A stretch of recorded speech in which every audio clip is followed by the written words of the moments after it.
Hey, good morning, everybody. Welcome to Black Pill Radio. I'm your host, Tyler, and today we are going to be talking about being a black woman in America under the Trump presidency.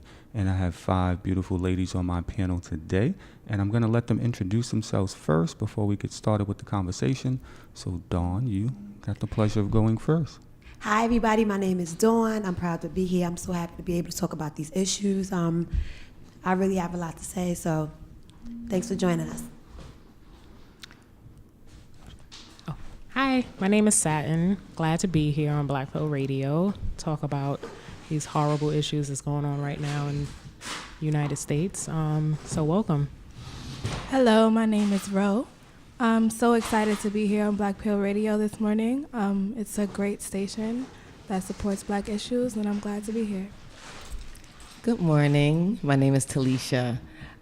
It's a blessing to be able to be here this morning and to have a venue and a place to have a voice. So I just, give thanks for the opportunity, and I look forward to the stimulating conversation. Good morning. My name's Michelle. Happy to be here with all of you. Very smart, beautiful ladies, and thank you, Tyler, for having me. I'm a professor of business and psychology at CUNY and a filmmaker and an actor, so I have a lot to say about my feelings about the current political climate. All right, sounds wonderful. So I want to throw the first question out to you ladies. I'm just going to put it on the table.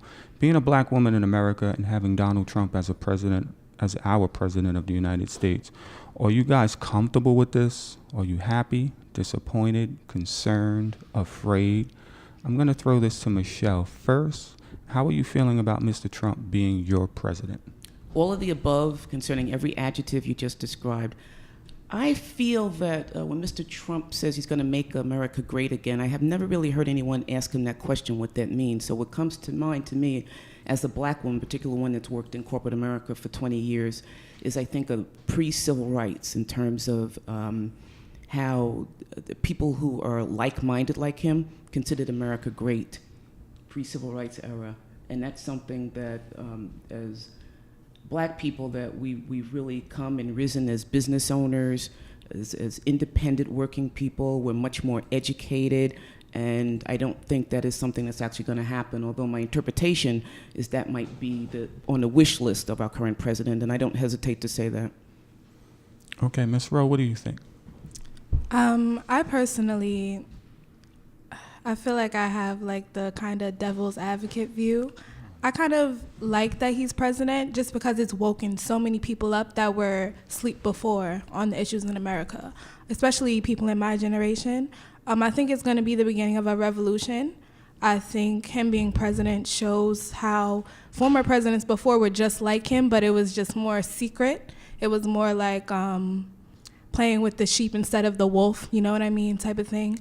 So I think him being a president is raising a lot of awareness, even from people that were Republicans. They see the Republican Party in a different light now because Donald Trump is doing all these things that are extremely, I guess, Republican, quote unquote. So it's like making them look bad as well to America. And I think it's going to bring a lot of change. I do not agree with a lot of his policies, actually any of them. I think he's a terrible person, but I do think he's a reflection of what America was built on from the beginning. So it's like now people are going to be aware for the next presidential election, this is not what we want anymore, so that's how I feel. I'm pretty much all of the above. I agree with Rowe as far as not agreeing with any of his policies and him just being a horrible person. I do as well agree with Michelle when she stated that him making America great again, that pretty much means, back in the 60s, the 50s, the Jim Crow era, things of that nature. And that's pretty much what he's trying to bring back. And I don't know if you guys seen, some of those shirts, like, we're not our ancestors, and right. I just don't think he knows that this isn't going to work. We're not going for that. It's a completely different ball game. You may have won the battle, but you won't win the war. Amen. And Ms. Talisha, how do you feel? I agree with all the sentiments that the sisters have said so far. I think that's an interesting perspective that Rowe brought up, that it kind of brings us to a place of awareness that maybe many of us were choosing not to be in, for all of our reasons, all the distractions of life and all the other things they throw our way that kind of keep us in the everyday run, get up, go to work, take care of the kids, run, go to work, and don't really take the time out to deal with the issues that are, really kind of creating those environments for us that we know are unhealthy for us to live in. So I feel like it is a moment of awakening. And that language is used a lot, to be woke. What is that really about? You know what I mean? And to really look at that in a way that we can evoke some change, in our communities and really starting with ourselves, because that's what it begins with. But this is crazy.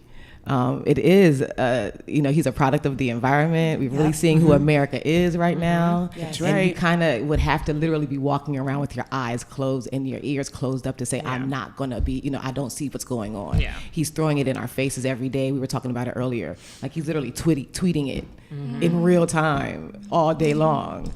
So, it's a place for us to decide at this place right now, what are we going to do? Is it revolution time? Is it time for us? And what does that mean for us, So, I think it is a moment of awakening, and that's an interesting perspective. I don't know that I've looked at it that way before.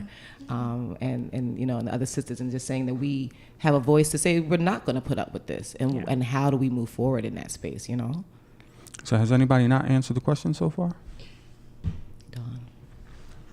I'm on an emotional roller coaster. I'm on an emotional roller coaster, just going up and down with all the emotions that you previously spoke about. I agree with all the sisters on here. I've taken every perspective. I definitely agree with you. I just feel like the younger ones felt like what happened in the past had nothing to do with them. They were totally disconnected. And I feel that because of this, they're finally seeing that, some things haven't changed. It was all hidden, and now it's coming out to the light. I feel that I have a deep concern because I have 2 young boys and I have 2 females that I have to give them a certain perspective of how things are. I'm trying to teach them that it's always been a struggle for people, for minorities, for black people, and that we definitely have to teach them to go after what we want, not to settle, not to be complacent about just because you're getting these things. It's not an entitlement. People die for this, and that we have to teach them our history so that they know that not to repeat itself. They don't see it, but it's slowly creeping up on us. And so I'm trying to keep myself aware.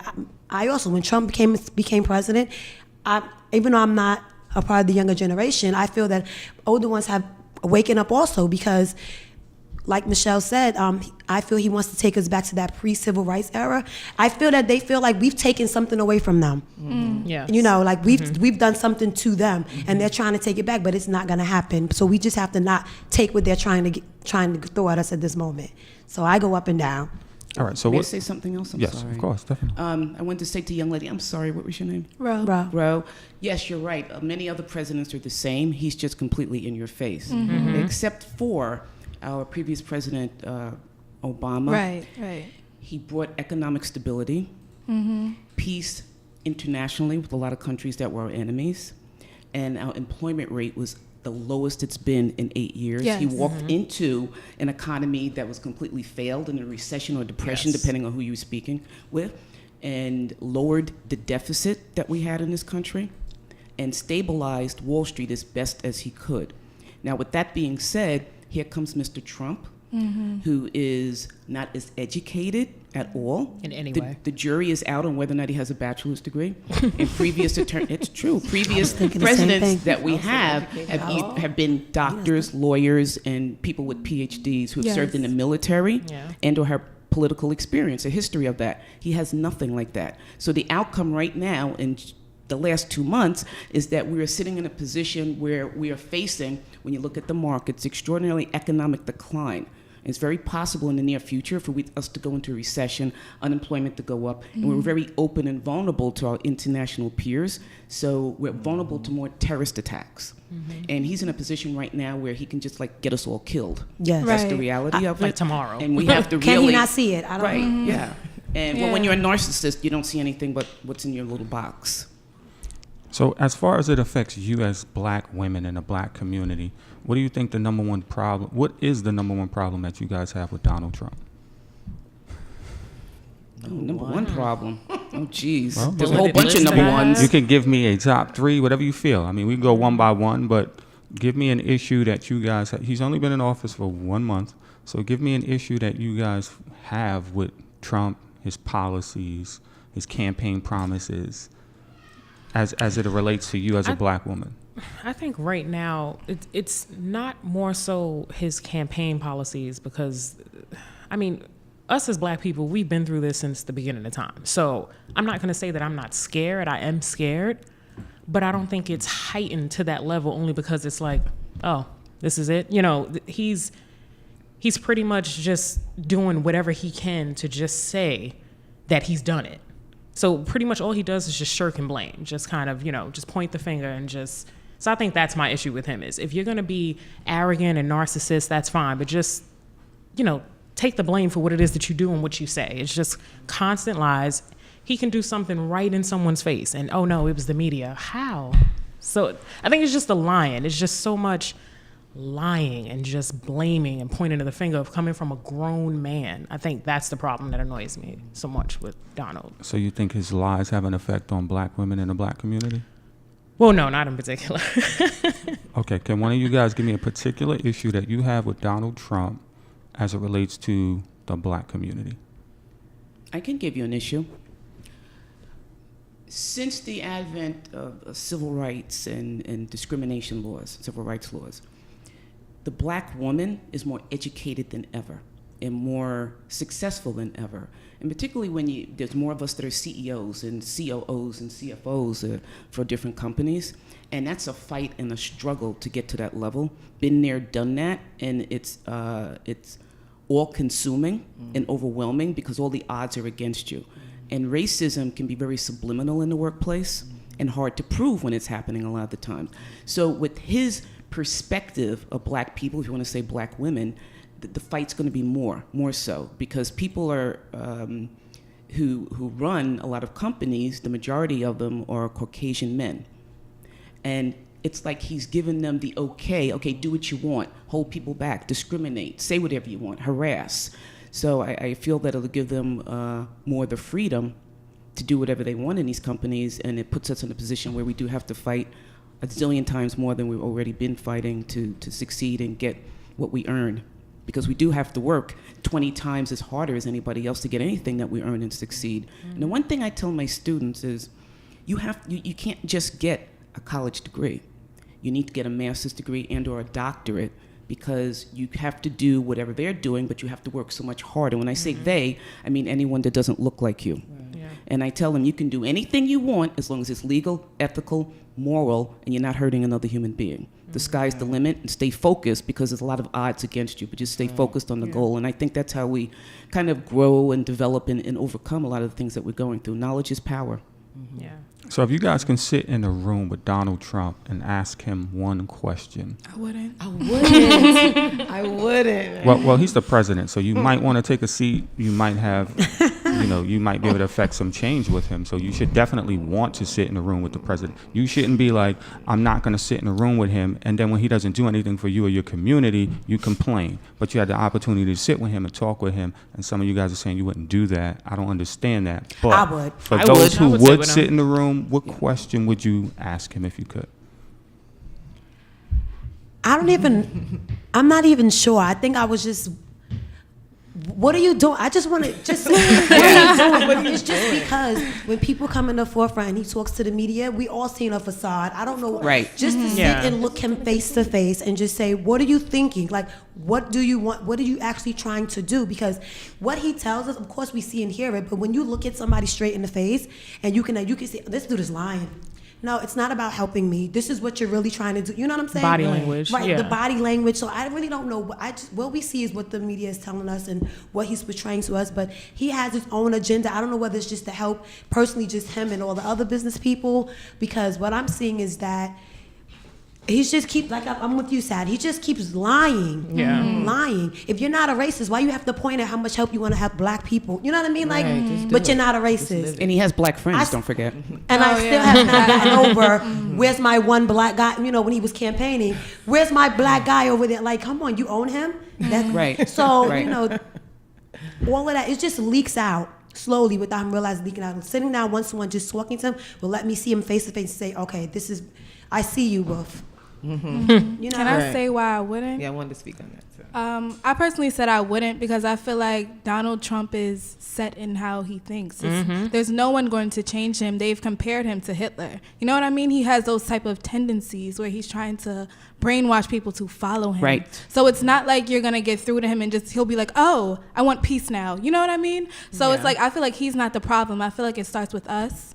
We have to organize. We have to be educated. We have to know what's going on because we're against him. It's us against him, basically. It's not us trying to get him to cooperate. I feel like that's never going to happen just because of his history and what he's already said. And he has targeted basically every group of people.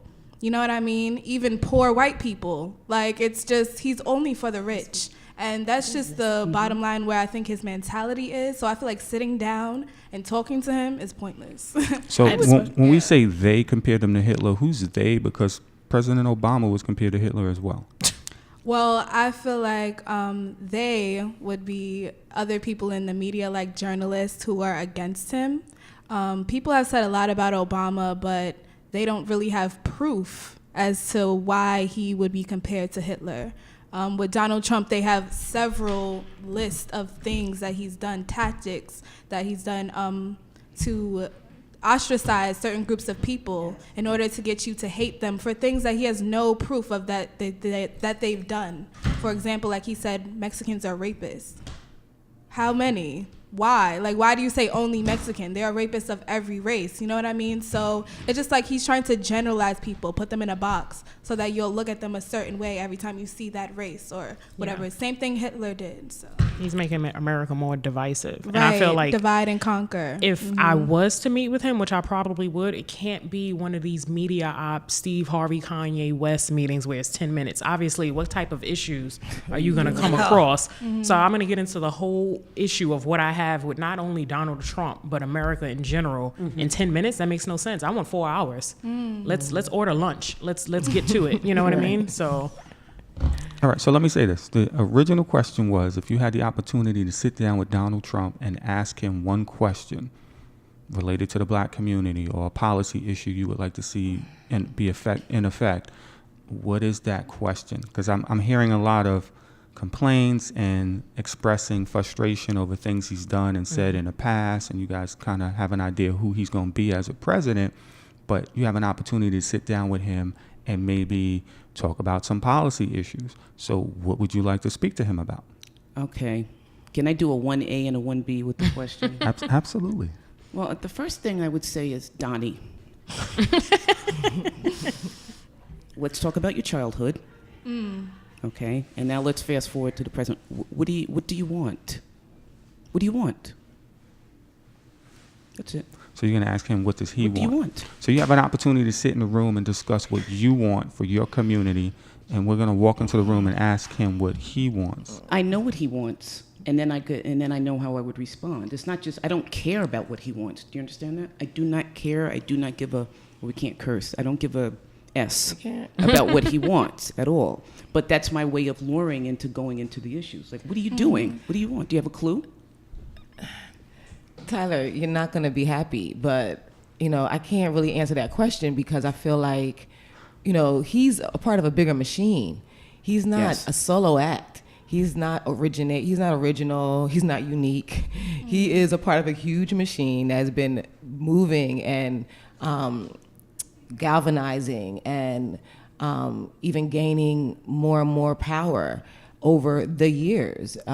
Politically, I feel like it's a huge monster. It's a huge machine, and he is just a spokesperson, and it's a part of a bigger plan. Not that I'm a huge conspiracy theorist, but I just do believe that. So for me to sit down in a room with him, it's almost like if we were to compare, you have a flu or you're sick, and you go to the pharmacy and you get an over-the-counter drug versus, which is going to kind of Band-Aid it, versus getting to the root of the situation and actually getting a real remedy through some natural healings and some oils and what are you eating and what's going on with your, all those sort of things. And that's the difference. So to me, we can go in the room and talk to Donald Trump, but you're getting Tylenol and, Theraflu, and we know what that does. You're sick and then you feel better, but the illness and whatever the bacteria is still there. So if we can't get to the root of the illness, of the cancer, of what is really poisoning and doing the damage, then it's like, okay, talk. So it's hard for me to say that that wouldn't be a solution place for me. That wouldn't be a place where I would find solutions. That wouldn't be a way for me that I would feel effective in solution. It would kind of be like, for me to be able to say that I sat in front of Donald Trump. But it wouldn't. I don't feel like that's an effective way to evoke change. So no, sitting down in front of Donald Trump and asking him a question, to me, that's not even a place where I would begin looking at solutions. Can I say something? You're not a conspiracy theorist. You're just telling us the reality.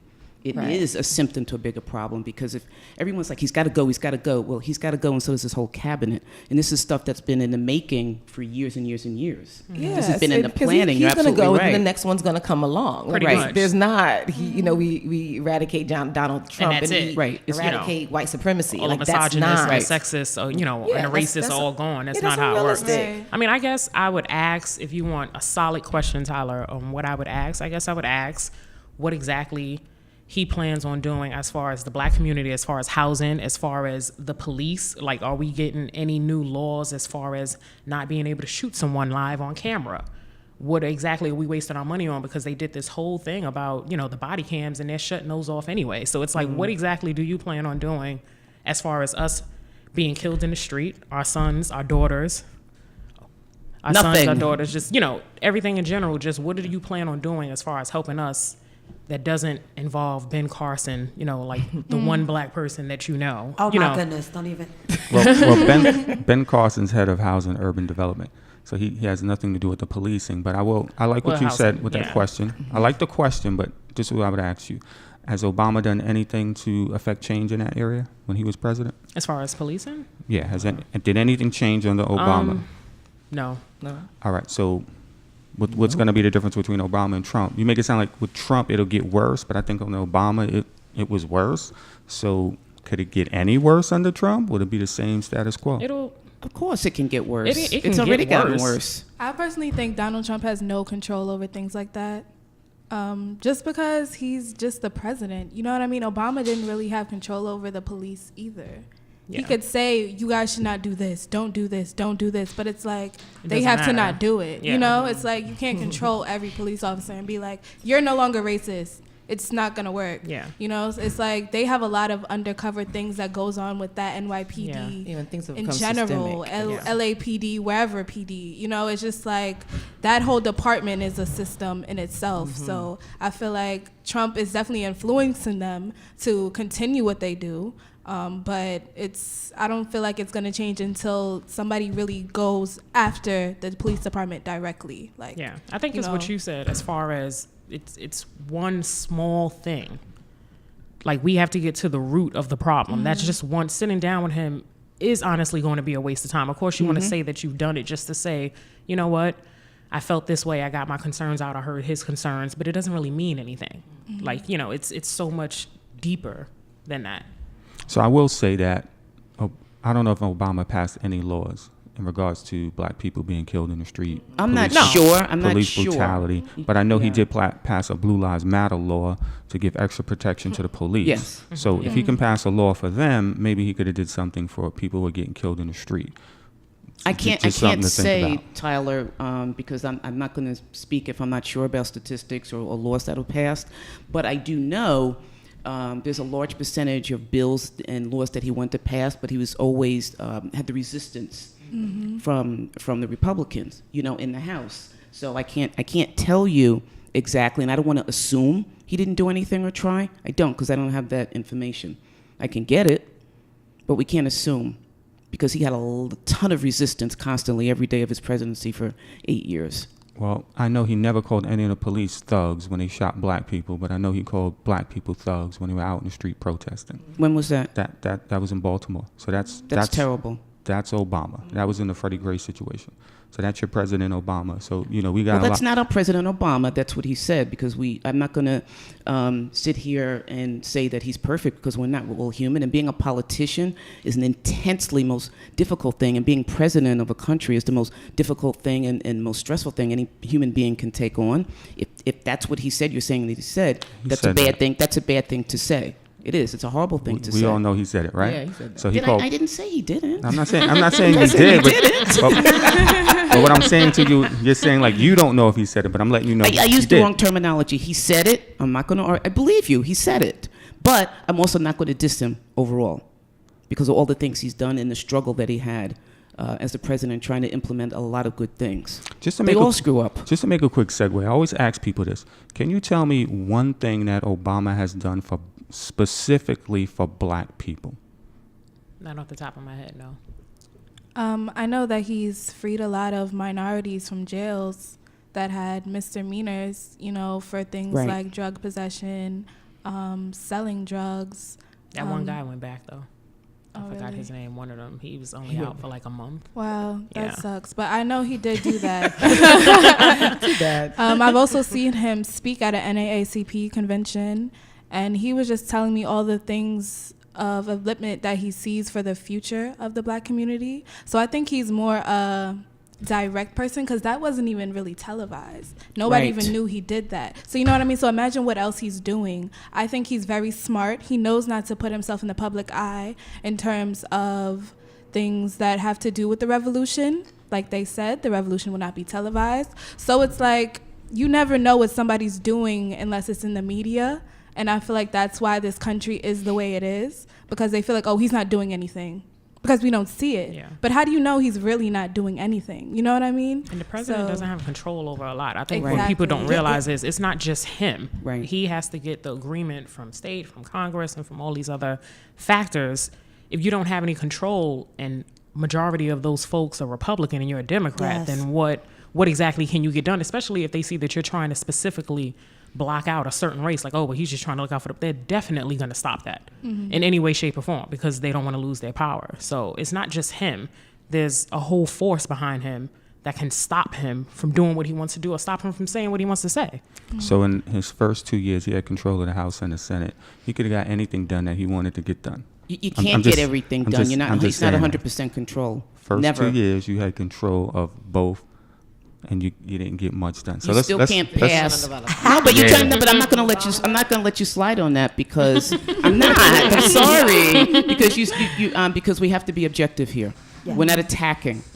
Right. We're not attacking. All right. So what I'm going to say again, it doesn't matter about the first. You still can't not do whatever you want. Even if the first 2 years the House and the Senate were all Democrats, you cannot do anything that you want as President of the United States. And he's a very grassroots person. He was before he was president. He was when he was president, and he still is now.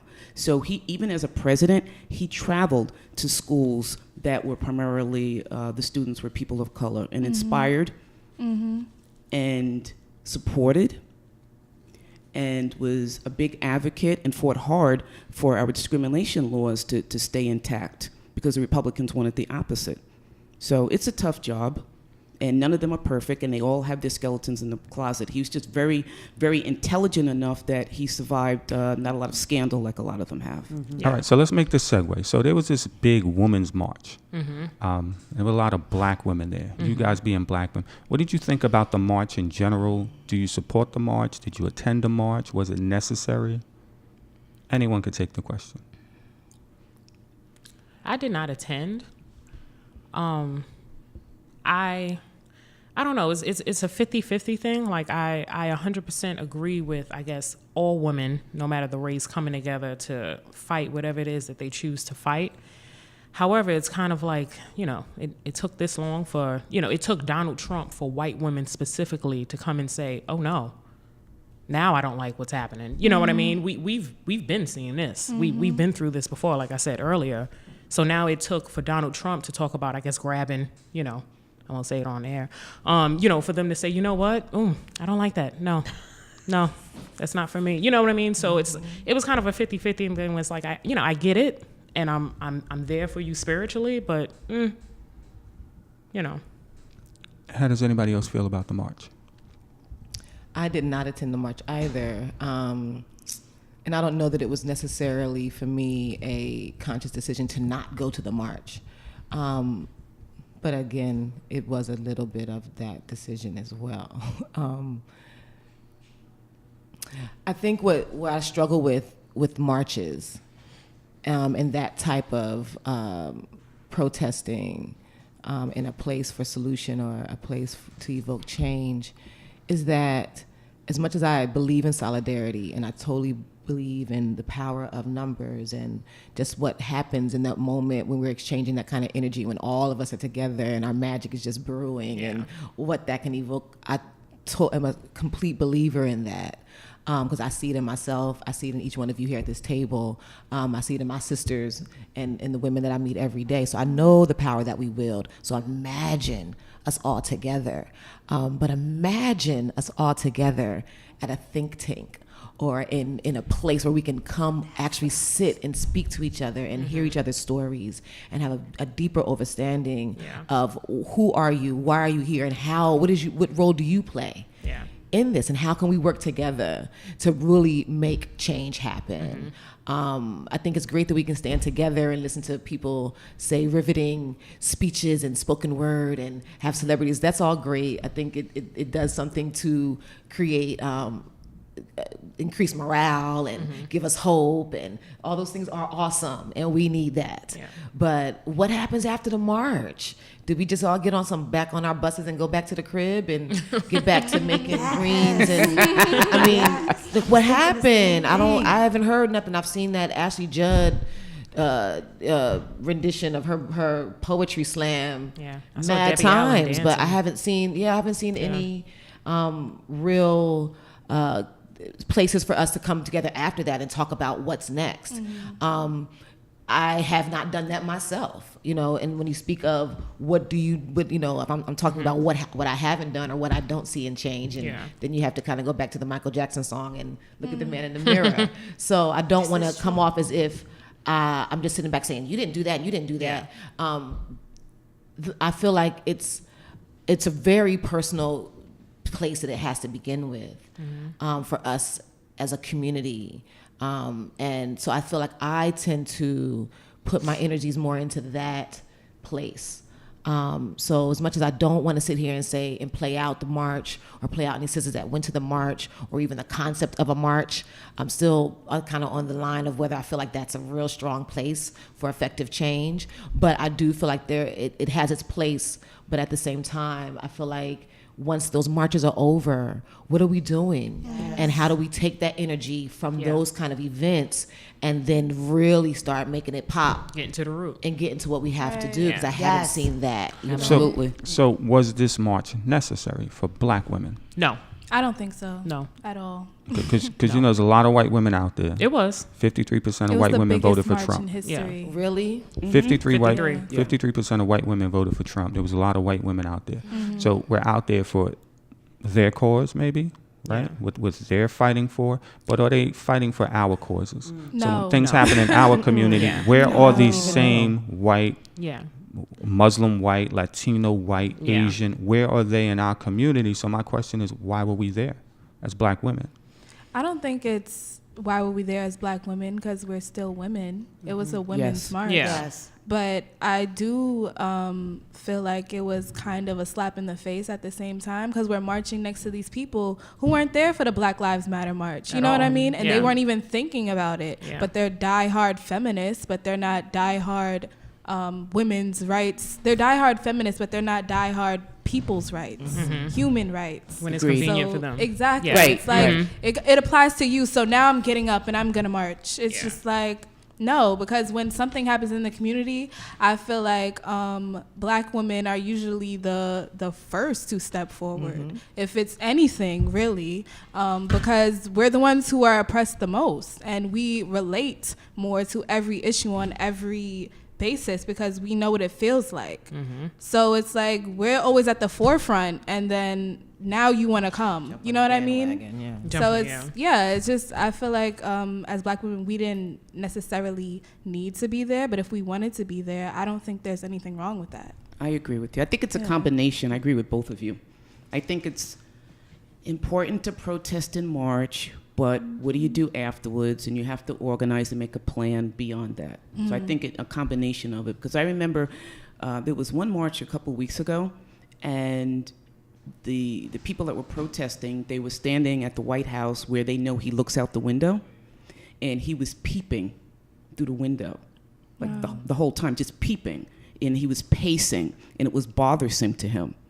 So it has to be a combination. You know, we can't just like not march because then you don't see people. You can't just organize. So I think a combination is good. Just my opinion. A little bit of both. I agree. I agree with mostly what you said, Talisha, because it's almost like you need a seat at the table. You know what I mean? Like, because people can be outside your door. You don't have to open up your door. You know, they can shout and say whatever they want to say, but who's sitting at the table? So. What it does, when I see those protests, I didn't attend, but when I see it, I say, okay, I'm not there, so can I really be mad at them that who are there? But what am I gonna do? What am I gonna do to get closer to these? I think it starts with the smaller circles because you have to create an intrinsic change in yourself for somebody else, and then it creates a domino effect. Big marches, people leave and they go home and they go on with their lives. When in a smaller sector, you can impact the person.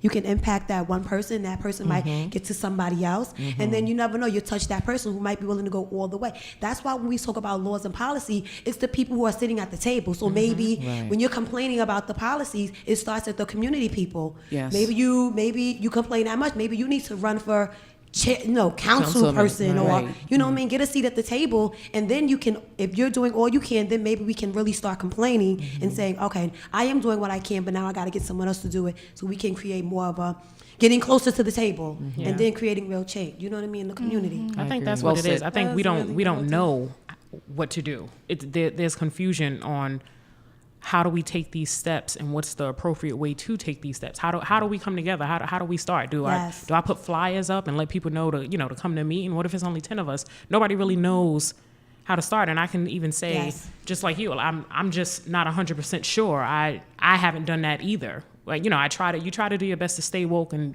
be a part of certain things, but you just don't know how to kind of get in the forefront. Like, how do we get a seat at the table? Like, we just don't know. I think that's what it is. Well, when you know better, you do better. Yeah, you're absolutely right.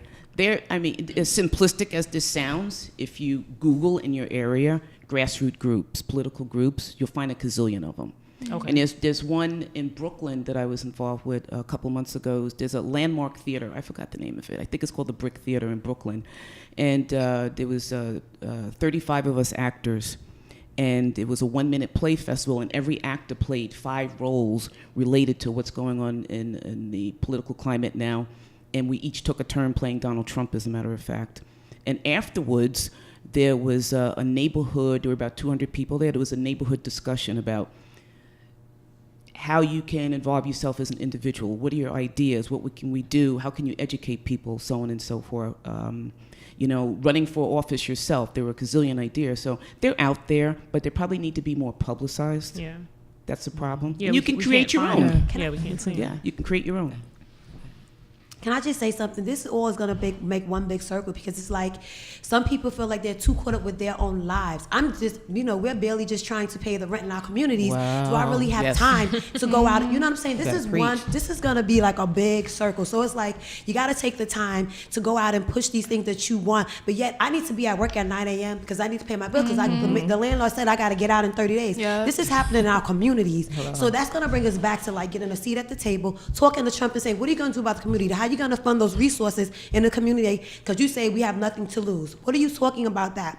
Are you going to fund the funding into our communities so that we can get the proper education to educate our children so that they can do what they want to do and be the community people you want them to be, and not be worried about, oh, mommy can't pay the bill, so I can't go to school, I got to go to work. This is one big cycle, and it just keeps going around and around. So if something a line has to be drawn. You know what I'm saying? I agree. So let me ask you guys something real quick, all right? I'm just going to throw different things out because we got about 20 minutes left in this show.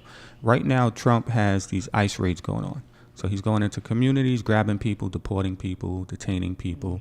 I want to know how you guys feel about that, and does that have any effect on you guys as black women in the black community? Anyone could take the question. Most definitely it does.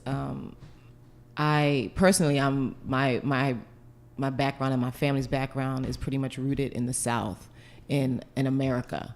But many of my friends and even people that I now call family are not native here, and they're from the West Indies or the Caribbean or South America, And where in my immediate family, it's not something that I wake up in the morning and think about. I know many people who wake up now every morning thinking about that. And it was interesting you brought this up, Tyler, because I'm not really a big social media person. I definitely do connect into it, but I'm not that big on it. But the other day I saw on Facebook that someone they're putting out these alerts of watch out on Flatbush and to so. They're doing a check and that freaked me out. Yeah. I'm like, this is real. This is really going down. Now I don't know if it was a hoax. I didn't look into it.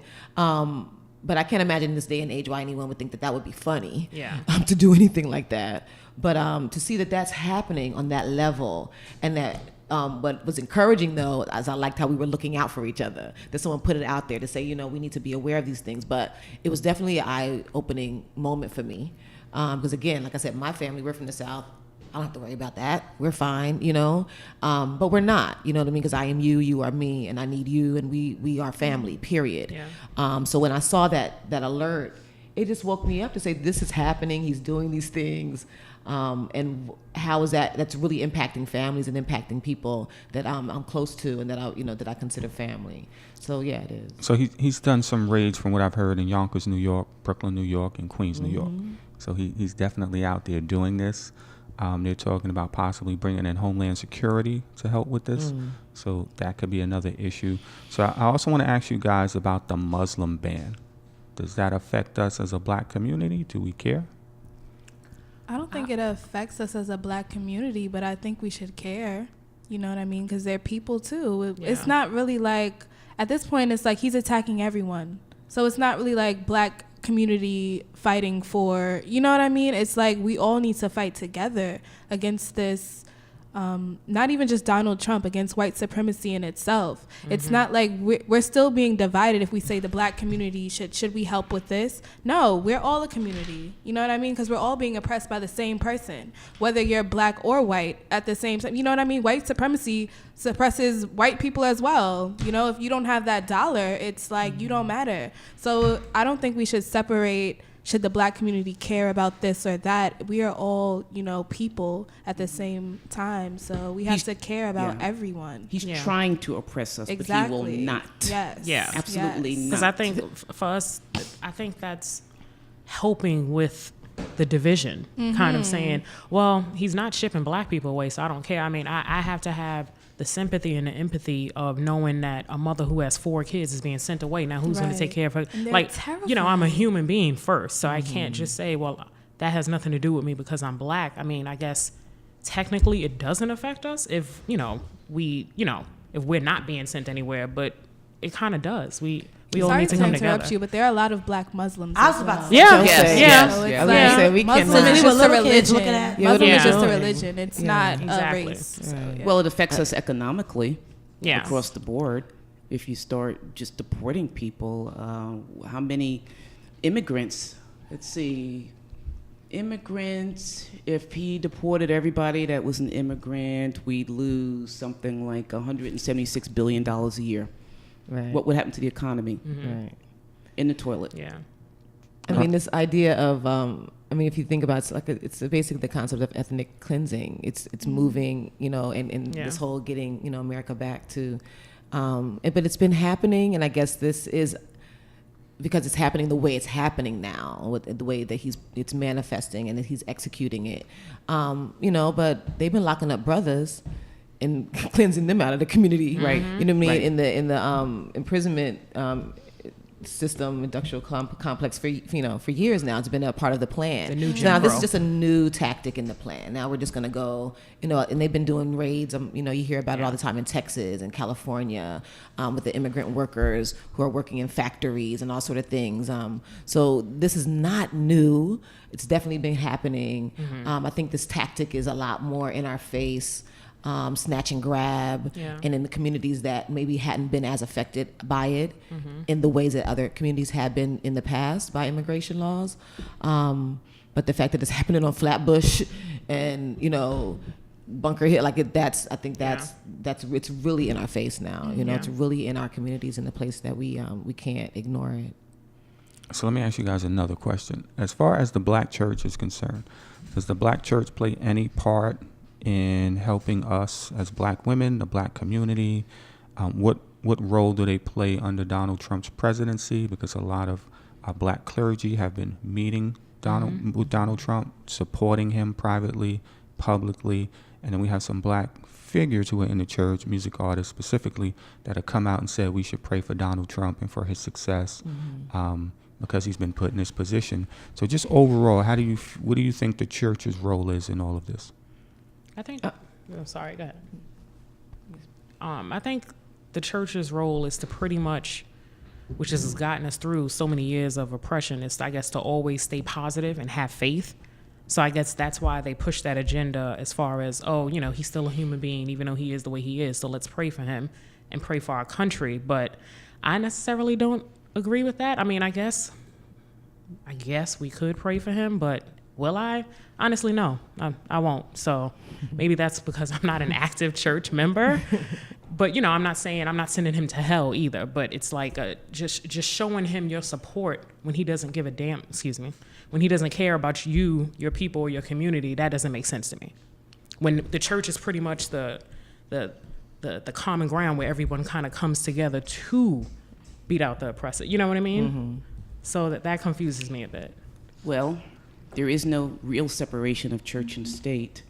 So when I think about it, I think it's all politics. Yeah. And what you're saying is correct. It's a contradiction. Yeah. The church is about bringing the community together and being there and helping. Yeah. And serving us, really. So it's a contradiction. So it's politics. Yeah. It's money. Mm-hmm. Always. It's not very nice or kind at all. I have a different perspective. Sure. Because I grew up I saw in church. I saw that. I'm ready for I grew up in church, I grew up in church from the day I came out of my mother's womb. And I really do think, for lack of a better terminology, it's like that holiness of hell thing. The church is not supposed to be for abortion. We shouldn't be supporting these Planned Parenthoods. We're not supposed to be supporting all of these things that are going against the law, because in the Bible you're supposed to respect the law of the land. So if it came to like immigration, if you know you're here illegally, you know they're coming for you at some point. Why are you mad? You were breaking the law anyway. You know that God doesn't like you having abortions because that's considered murder. Then why are you supporting someone who supports abortion? So on the other end, I agree with everything you guys are saying. But on the other hand, it's more or less like, he's bringing back the Christian policy of what people should be standing for, or what this country's founded on, God's principles, and it's all about love, and I understand that, but it's more about following the commandments of God. That's how some people in the church see it. They see it as like, this is God's judgment, people are not following the law, and this is what it is. Not that it's totally my perspective. I don't support Trump in that, because I don't want to tell anybody what to do with themselves. I live how I live. Mm-hmm. So I'm just saying, growing up in church, from what I hear just around, because I have friends who voted for Trump, it's about the principles of the Bible, about what they consider to be sin, and how America, quote unquote, has sinned by committing all these acts that God is against. That's what I'm saying. He's good. He's good at psychological games. Yeah. So everything you said, I agree with. It's true. It's not where he's coming from. So if you voted for him because he says he doesn't believe in abortion, he doesn't believe in this, he doesn't believe in that, you don't know. He doesn't care. Like he's just saying it. Church. Like, did he ever go to church? So you can't Lately, talk about what this country was founded on and how you feel about certain issues when you haven't stepped foot in church or ever made any type of comment about worship or anything of that nature. So, well, I mean, you know that he has to make these allegiances and these alliances. Of course. So of course he's gonna step his foot into every little sector and pocket of whatever community that he thinks he needs to. That's going to give him the popularity that he needs and the support that he needs. Right. So we all know that that's what you said. It's it's all about politics. But to answer your question, Tyler, too, historically, we've all been speaking about, I know we can agree that, the church has been the cornerstone of where we have found strength, where we have found a place to find solutions, where we have found a place to release, and where we have also found a place to tap into where we really find our strength spiritually.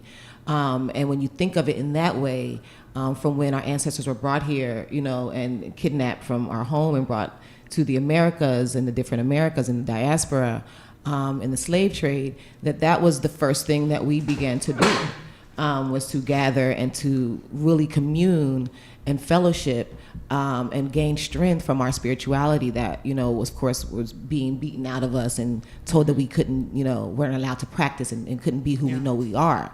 So the church has always been, I think, a very important part I don't know that they called it church back then. It was just a couple of folks meeting around a fire, doing Right. a ring shout, singing and moving in a circle and trying to evoke that movement and that spirituality.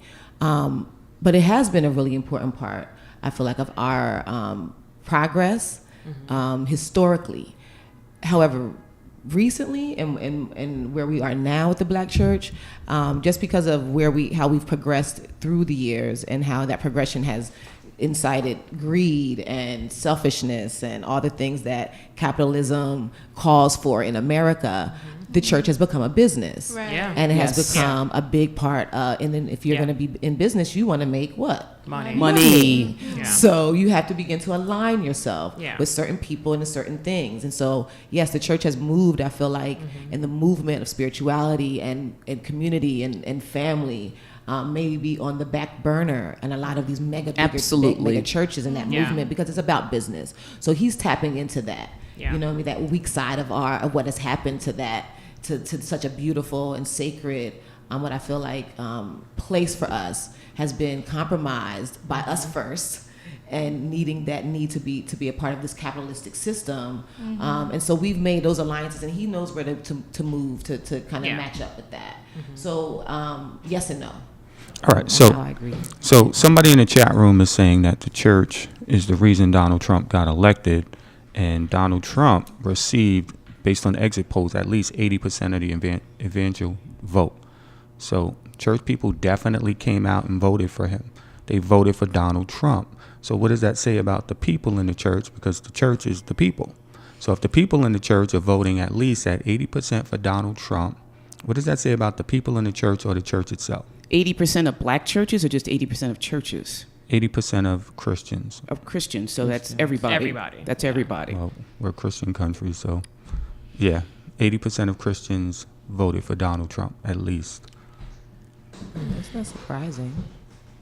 I'm not surprised. No, it's not I'm not surprising. surprised because I It lines up. Yeah. With You know, everything they've been that you using said. Christianity in the Bible to suppress and to legitimize. I can't use that word. The effery for forever. You know what I mean? So it Yeah. lines up. This is not a new concept. Yeah. You know what I mean? That Jesus is love and I love you, but I will beat the hell out of you in the name of Jesus. Yeah. And take and steal and rape and pill. In the name of the Lord, man, we could do that as long as I'm holding the Bible. So the alignment of Christianity and using that for oppression and for deception, to deceive and to people has been the concept, that has worked on our community for years. And so it's kind of like that embedded place is now, it's so intrinsic as a part of how we think that it's actually, of course, it's going to now, our views of politics are also embedded in this Christian theology and philosophy. So definitely, that's not surprising that Christians were supporters of Trump. They play hand in hand because most of the people, I'm not saying it as facts, just my opinion, like mostly Christians are the people who are like kind of pushed towards that hate. Like 90% of the Christians who, don't approve of gays, it comes off very negative. So instead of coming from, I guess, a positive place, like, listen, this is what God wants. I guess this is, most of those people come at you in a way where, we've all been there as far as on the train. Why are you telling me at 8 o'clock in the morning I'm going to hell? You know what I mean? Right. It should come across in a different way. So I don't have a problem with how you feel about certain things and you trying, I guess, get people back to that space where, America was grounded based on Christianity, but it should come from a loving place. If you're coming from a hateful place, then I feel like you're in the wrong place.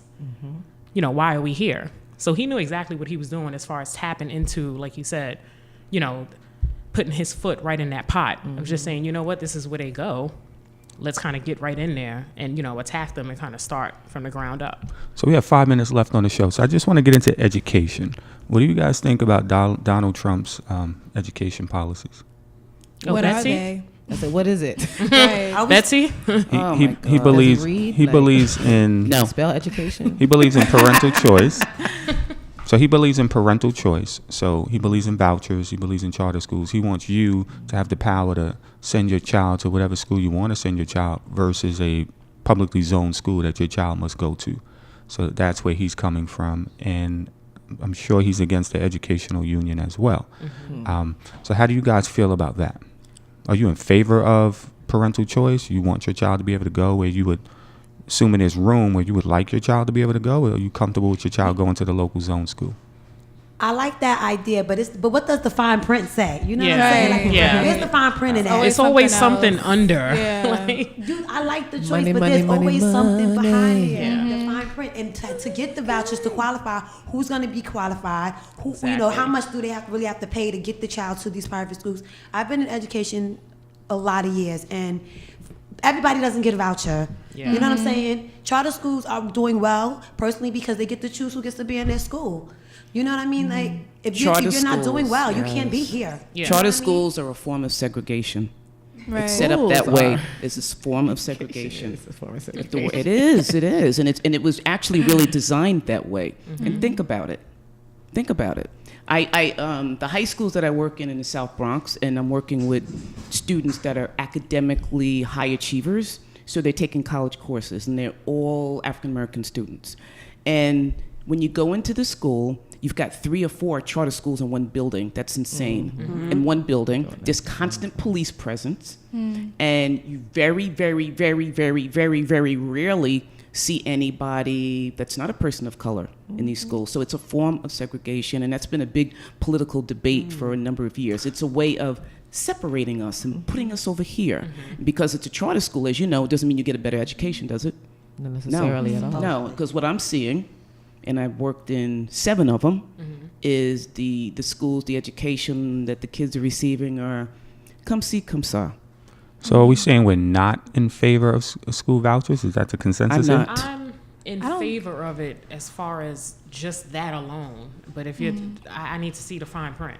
Why can't we Right. fix the schools we have already? That's what I was Right, going to that's say. exactly I'm in favor- it. yeah, I'm in favor of He taking doesn't back. want us to be a community. He wants No. us to go off to these other schools that are supposedly better. Right. But why don't we just fix the schools that are, run down and need help in our own community that are down the block from our house? It doesn't make sense to me that, I agree we should have the freedom to go to any school we want to. But I feel like with Donald Trump, it's always another reason for why he wants to do these things, and he tries It's to always glorify them. trickery. Exactly. He yes. tries to make them look so nice on paper, but Smoke and it's a hidden agenda Thank you. always. So Well, if you guys go Yeah. into the room to ask him that one question, you can ask him that But he's not going to tell us the We already know truth, the though. answer. We already know the answer. Yeah, we know. It's time for us to take it back. You know what I mean? I think that integration was one of the worst things that happened to our community when we decided to give over our power to the government and to other people, to the white community, to even educate our kids, and to take that power back. To me, is the beginning of Yes. a monumental change for our community, just to begin in just taking that one space back. It would be huge to say we're going to homeschool our kids. Yes. And we don't need the public school or a charter school because we have all that we need within us, period. And I think that's The where it mother is the starts. first parent, the Yes. first teacher. Right, Yeah. true. Parents move from there. I wanted to challenge that idea that you said earlier, Satin, that we don't really know what to do. I feel like Yeah. we do. That it is embedded in us, in our ancestral DNA, Yes, in our muscle absolutely. memory, and what Right. our grandmama used to do and her grandmama used to do, and getting that hot water bag and Knowledge of putting that self. tea and that knowledge of self. We have it, right? Right. But we continuously give it away and say, I'm so busy, you do it for me. I'm so busy, you take care of them. I'm so busy, you do the after school. And meanwhile, our children are falling between the cracks. Our children are just being sucked up by that pipeline Taught by the into oppressors. that. So Yeah. we need to take it back. And you may not be the teacher woman, but I am. Send them to me, Yeah. and then maybe you can make the lunch for me, and then you can do the science project. So it takes all of us to do that, and I think we can take that back. Right. All right, so I have 30 Definitely. seconds left on the show before we wrap up. I just want one word. If you can give me one word where you think our country will be and where the black community will be in 1 year under Trump, just give me one word really quickly. Strong. I have strong. I just got I don't know. Not a word. Not a maybe, word. but I'm sorry. Transition. transition, Hopeful. hopeful. Another one, uncertain. Uncertain. And Dawn is uncertain. Uncertain. Yeah, I'm going with Dawn. So I want to thank you ladies for joining the Black Pill Radio Show. And until then, see you next week.